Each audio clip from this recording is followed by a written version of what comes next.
Qué bueno que pueda continuar con nosotros en nuestro segmento de sexualidad. El día de hoy vamos a conversar con dos especialistas acerca de una práctica sexual que ahora la están realizando cada vez más adolescentes con el fin de no quedar embarazadas. Estamos hablando acerca del sexo anal y los riesgos de esta práctica. Para ello se encuentra con nosotros la doctora Yelva Jarquín, especialista en salud pública, y el doctor Carlos Vega, quien es coloproctólogo. Muchísimas gracias por estar aquí con nosotros, bienvenidos. Doctora, hablemos acerca de la práctica del sexo anal y el riesgo que las jovencitas están adquiriendo al realizarlo para evitar un embarazo. Bien, Michelle, el sexo anal es una práctica, ya sabemos, muy antigua, siempre se ha utilizado. Las adolescentes y jóvenes actualmente lo utilizan o practican este tipo de sexo por tres motivaciones. Una, como vos dijiste, pues es el embarazo, evitar el embarazo, pero también muchas de ellas por conservar la virginidad. Quieren mantenerse puras hasta que encuentren al hombre ideal, a su príncipe azul, y muchas deciden pues tener sexo anal para evitar ser penetradas y que las encuentren pues vírgenes. Otra de las motivaciones es el hardcore, ¿verdad? Que es ese tipo de sexo duro, la pornografía que los adolescentes y jóvenes tienen acceso actualmente a donde se presenta sexo implícito, de manera implícita, sexo donde el hombre de forma violenta, a veces brutal, tiene sexo con las mujeres y donde se espera pues que los hombres puedan tener sexo por todos los orificios que puedan. Entonces de repente los chavalos y las chavalas quieren trasladar este tipo de experiencia hacia sus parejas. Y lo otro es el uso de sustancias ilícitas por los adolescentes, es decir, el uso de alcohol, de drogas, de crack, de marihuana, cocaína, que muchas veces hacen que se exciten más, quieran tener un sexo más duro, y eso puede perfectamente producir microrupturas, macrorupturas en la mucosa rectal, desgarros, hemorragias y otro tipo de situaciones que pueden ser muy graves para la salud. A propósito de eso, doctor, del daño que se puede ocasionar a la superficie de este órgano en nuestro cuerpo, ¿cuáles son los daños que esto genera a corto y a largo plazo?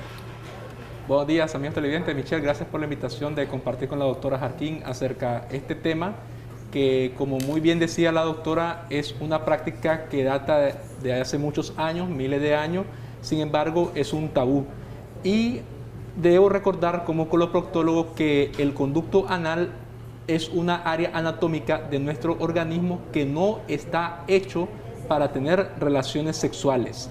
Por tal razón, puede ocurrir ciertas lesiones como herida, desgarro de la mucosa del conducto anal que le puede conllevar a la persona, ya sea hombre o mujer, a presentar dolor anal al momento de evacuar, sangrado y exponerlo a otras enfermedades como son las enfermedades de transmisión sexual, incluyendo el VIH.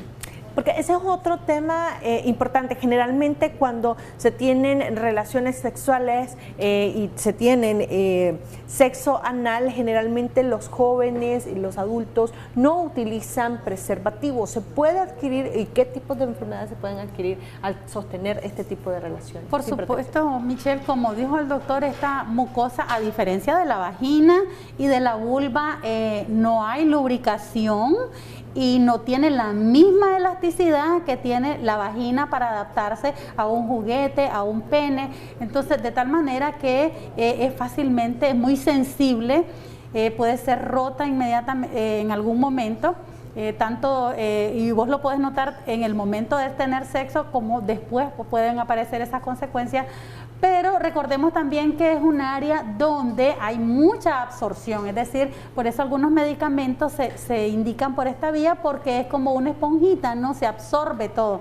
En esa medida, cuando se tiene relaciones sexuales sin protección, las infecciones de transmisión sexual son muchísimas más fáciles de adquirir, hasta 200 veces más fácil el riesgo, ¿verdad?, de adquirir este tipo de infecciones como, ya sabemos, sífilis, VPH, condiloma o VPH, se puede adquirir hepatitis B y el VIH. Entonces siempre es importante recordar que si se va a tener este tipo de práctica, debe de ser con todos los cuidados y por supuesto con toda la higiene necesaria para tomar este tipo de práctica. Por ejemplo, el uso de enemas.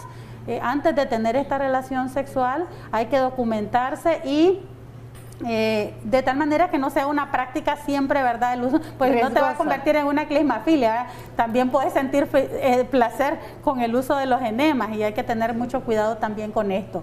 Tener baño, higiene antes y después de la relación sexual, son cosas importantísimas. Para finalizar, recomendaciones para aquellas personas que tienen este tipo de práctica sexual para que sea de manera sana y que no complique aún más la salud de quienes lo practiquen. Lo más importante para las personas que tienen esta preferencia sexual, porque esta preferencia sexual no solamente se da en los hombres, también en las parejas heterosexuales, como en las mujeres, como muy bien hemos discutido previamente. Lo más importante es recordar que el conducto anal no posee glándulas que permitan la lubricación.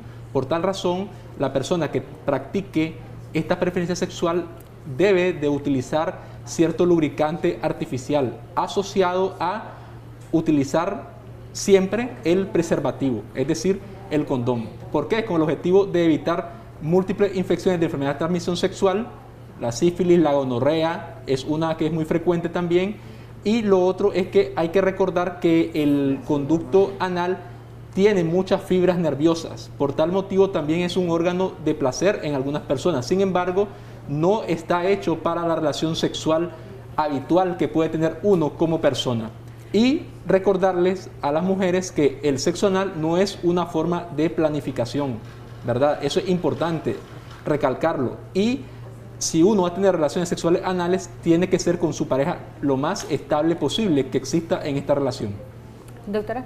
A nuestros padres de familia, por supuesto, la comunicación, la información, la educación integral con sus adolescentes, desde que entran a la etapa de la pubertad, es importantísimo hablar de manera abierta sobre los tipos de sexo que se pueden dar, cuándo se pueden dar, cuándo es mejor que se inicien, la responsabilidad que esto conlleva, el tema de las ITS, el tema de la prevención del embarazo, la violencia y fortalecer la autoestima de tu adolescente.